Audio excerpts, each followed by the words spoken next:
Hey, it's James Raby. We have to say something here, but I don't want to say much. Thanks for listening to the Y105 FM Early Morning Show Radio On Demand podcast. Love you. Hit ever is called Dancing in the Dark. Come on, baby. You know. And everyone knows that Courtney Cox is in that video. But did you know that it was recorded right here in Minnesota, the video? It's true. Hi, it's James Raby with the smile of the day on the Y105 FM Early Morning Show, recorded in St. Paul, Minnesota's Civic Center in June of 1984. It went on to hit number 2 on the Billboard Hot 100. That's as high as any song he's ever performed has gone. He does have a number 1, but another artist sang it. So the story behind the video is the story of how Minnesota helped Springsteen become a worldwide star, because before that, yeah, he was hugely successful. But that album and that video, boosh, just everywhere, right? And how we helped Courtney Cox have a rockin' start to her TV career, MTV. Well, right now on the Y105 FM app is the story. And there is a woman in Minnesota that was there that told her story, and it's just fascinating. She says, even Courtney, this is behind the scenes, even Courtney, the lucky fan Bruce invites on stage, is bored and impatient. She's vocal with her complaints, and her attitude turns worse when Brian De Palma, the director of the video, instructs the models to watch and act more like us fans. Plus, she can't dance. Well, I don't know if she can't dance or not.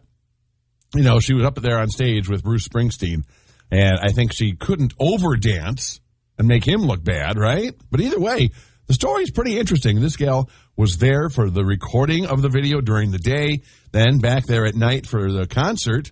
That's right, for a full concert where they filmed more footage and did the song twice. It's a great story. And it all happened here in St. Paul, Minnesota. You're listening to Y105 FM's Early Morning Show. The music you know. Well, good morning. It is Y105 FM's Early Morning Show. Hi, I'm James Raby, and it's time for Am I the Jerkhead Crap Face? Oh, my gosh. Am I the JHCF for refusing to let my husband drive my son to school with his step-siblings anymore? All right, raise your hands. See the jerkhead crap face? You know the first sentence is always like, whoa, well, we don't know. Check this out. And again, as I mentioned earlier, if you love someone or you have yourself T1, T2 diabetes, you might get a little red-eyed at this. Context. My husband and I have custody. My ex-husband and I have joint custody of our 11-year-old son. He's diabetic, and since his diagnosis is relatively new, we're still working on managing things for him so he could continue to live a normal life just like other kids. His stepdad is responsible for dropping him off, picking him up from school, since his step-siblings, 13 and 10 years old, attend the same school. The issue began when my son started asking me or his bio dad to take him to school instead of his stepdad. He said the reason is because his step-siblings open his lunchbox and take all the additional snacks that he needs in case he has a hypoglycemic episode. And then in parentheses, he says, that's what we call low blood sugar. His step-siblings would take his lunchbox from him and take the snacks and only leave him his sandwich and water. His stepdad thinks there's nothing wrong with sharing, although I explained to him about 1 million times how important his snacks are. He promised that he won't let his kids touch my son's lunchbox from now on, and I believed him. Days ago, my son came home and told me his step-siblings took the snacks from his lunchbox again. I was enraged. And I think if I was her, I'd be upset too. Like, what do you lunkheads not get? All right, so I asked if his stepdad saw them. He said yes, and he scolded me, the kid said, when I refused to let him have the snacks. I lost it.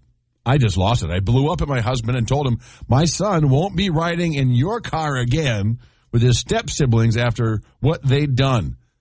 And after he allowed it, I told him that my son's father will be driving him to and from school from now on.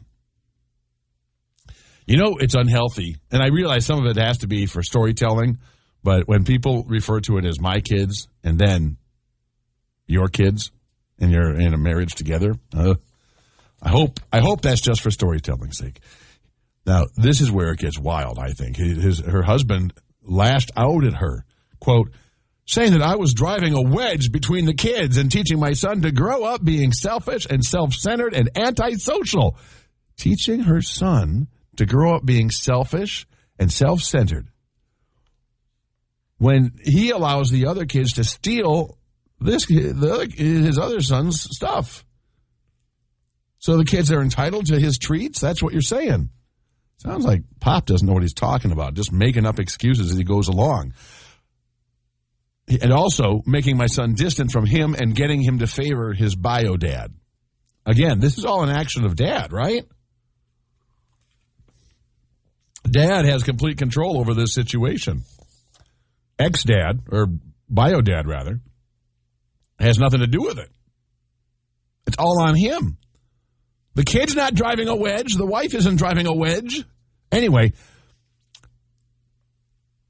I refused to discuss it now. He's acting all hurt and disrespected, saying it was not worth ruining the kids' relationship over some snacks. Well, you know what?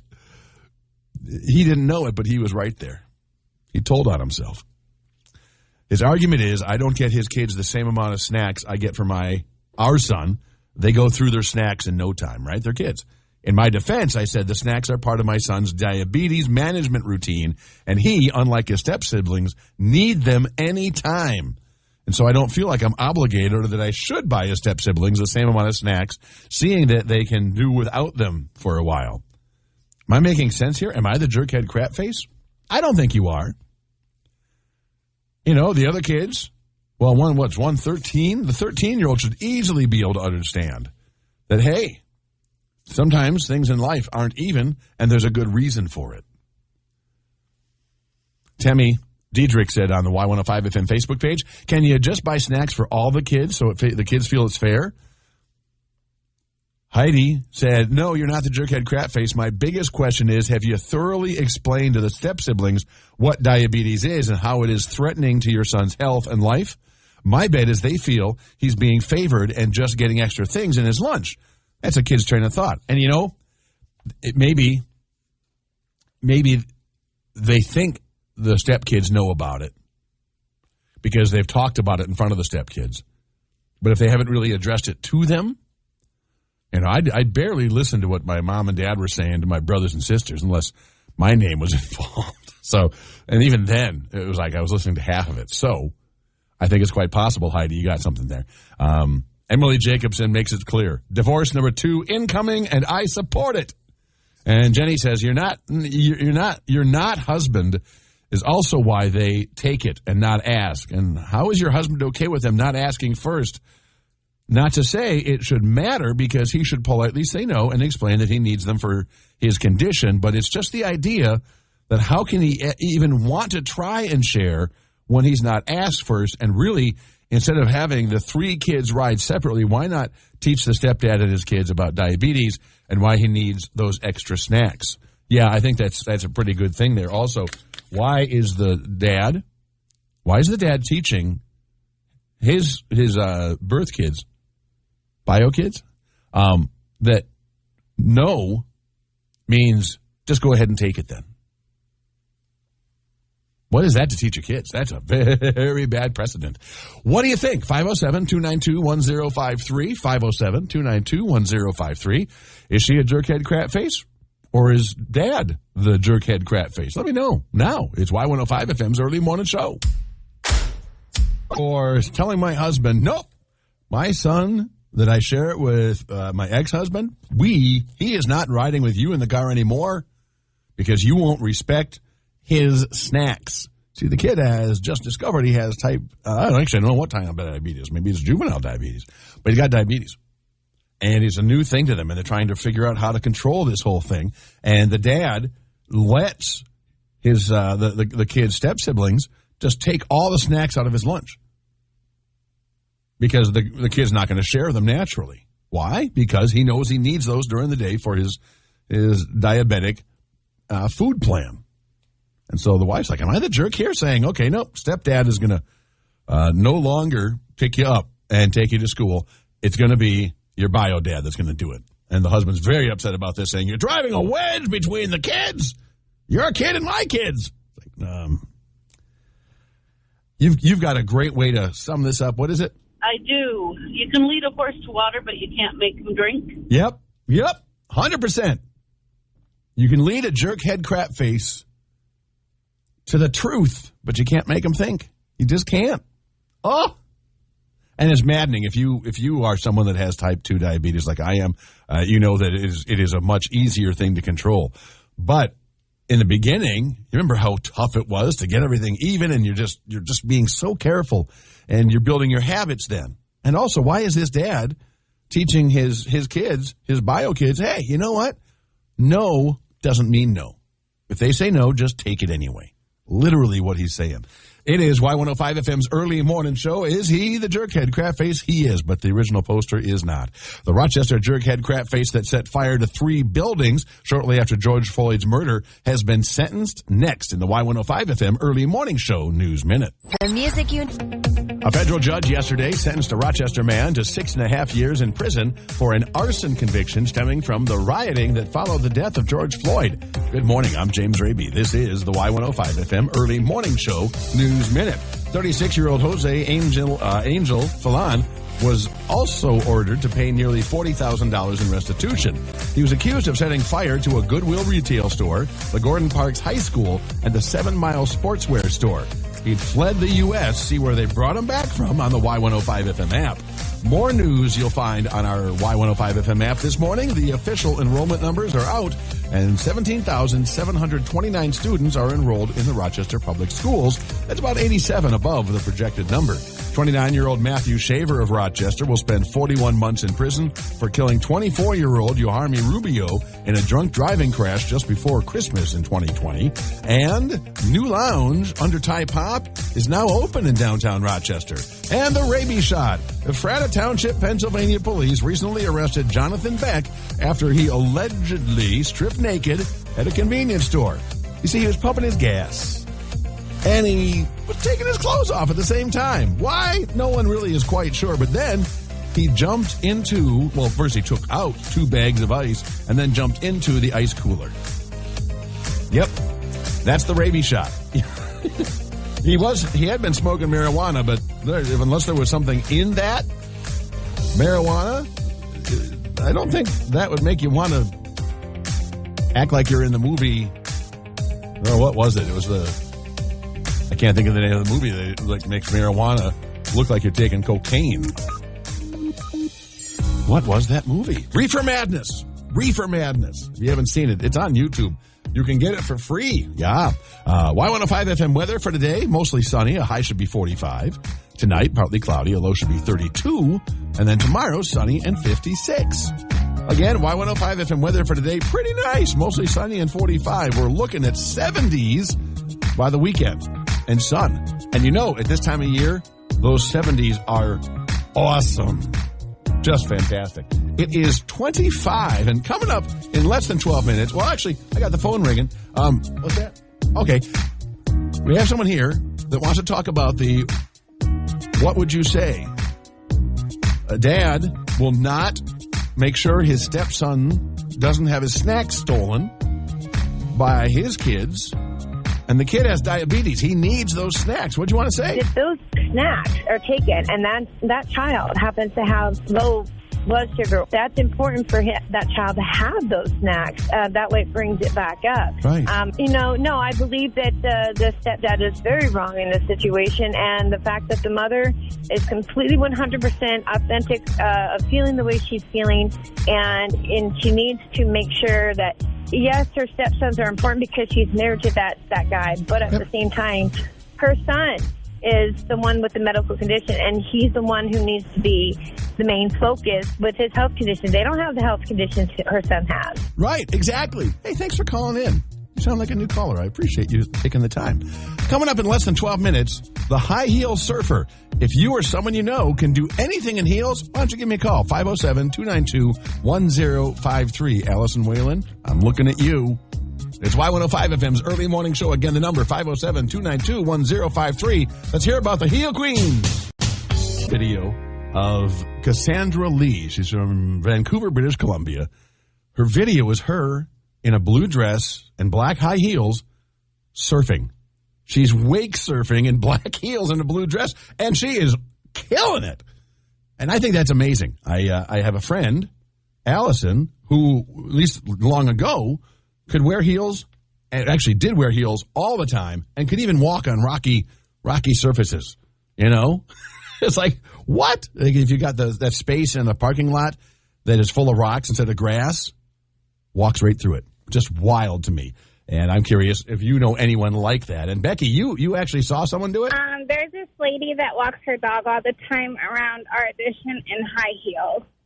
At first, I'm like, wow, you rock. And then, when I saw it was an everyday thing, I'm just like, really? Is that necessary? Now, before everyone jumps down Becky's throat, thanks for calling, by the way, she is not judging. She's noticing, like I do with rabies shots and stuff, right?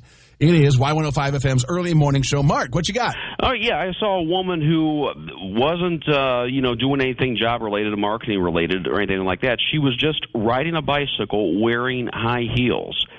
And my thought is, walking in them has got to be difficult and painful enough. But now you're riding a bicycle in them? Well, I sure hope she was wearing pedal pushers.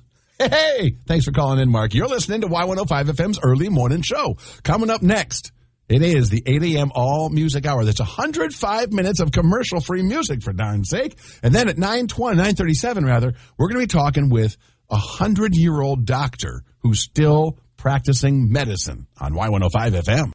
This weekend, I'm going up north a bit that has no plans to retire. Hi, it's James Raby. We're going to meet this doctor in just a second on the Y105 FM early morning show. Remember, every single weekday morning at 7:55, we kick off the 8 a.m. all music hour. That's 105 minutes of commercial-free music. Now, Dr. Howard Tucker of Cleveland has set a new Guinness World Record, the oldest practicing doctor, 100 years old, which is awesome, right? And I thought it'd be kind of fun to have a Zoom call with him. So let's go to the Zoom. Dr. Tucker, welcome to the show. Well, hello there, Jimmy. Hey, what you talking about there on the radio this morning? Well, we're talking about some criminal racketeers, actually. Is that so? Where do you play? Play what?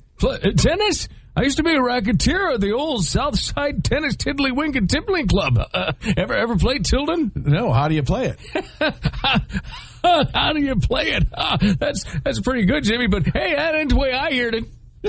Oh, dear. No, the way I heard it, one feller says, "T'other feller, say, I sure am busy Tuesday nights these days." Is that so, says t'other feller? You mean listening to the radio? Yep, says t'other feller, and my wife won't let me go to bed till I wash my face, polish the linoleum, brush my teeth, and smoke 10 cigarettes. Well, that's... Anyway, Dr. Tucker, the Guinness World Record says you're the oldest practicing surgeon. They say I'm the oldest practicing doctor? Yeah. Maybe one day I'll get good enough to stop practicing and do it for real. Oh, that's funny. Tis. Hey, anyway, I can't keep talking here. I got patients to see. Okie dokie, but before you go, any advice for the young folks listening? Yeah, turn your head around and stop listening to that blasted rock and roll. I think I've been had. I don't think that was really Dr. Tucker. You're listening to Y105 FM's early morning show. Chemo or car payment? Brett FM early morning show, rabies shots. Today, we head to Pennsylvania, where the police arrested a guy named Jonathan because he was getting gas, minding his own business, thinking nothing of it, and this doughhead suddenly started taking his clothes off. Yep, took his clothes off, all the way off. And the police were called, not just because he took all his clothes off, but also because he took 2 bags of ice out of the ice cooler thing, and got into the ice cooler, and there's no explanation for why this happened. Yeah, he'd been smoking some marijuana, but that's not going to make it go cuckoo for Cocoa Puffs over the ice machine, right? But this does make me think of one very important piece of pop culture. I was supposed to see her. She wasn't supposed to see me. So what? Well, ordinarily, I wouldn't mind, but... But what? Well, I just got back from swimming in the pool. And the water was cold. You mean shrinkage? Yes! And I'm not sure how that would work into the story, but it certainly has to be there somewhere. It's Y105 FM's early morning show. At Work Variety. Sounds like... Hey, it's James Raby. Thank you so much for listening to the Y105 FM early morning show, radio on demand podcast. I hope you'll subscribe and tune in Monday through Friday between 6 and 10 for more fun than you can shake a stick at.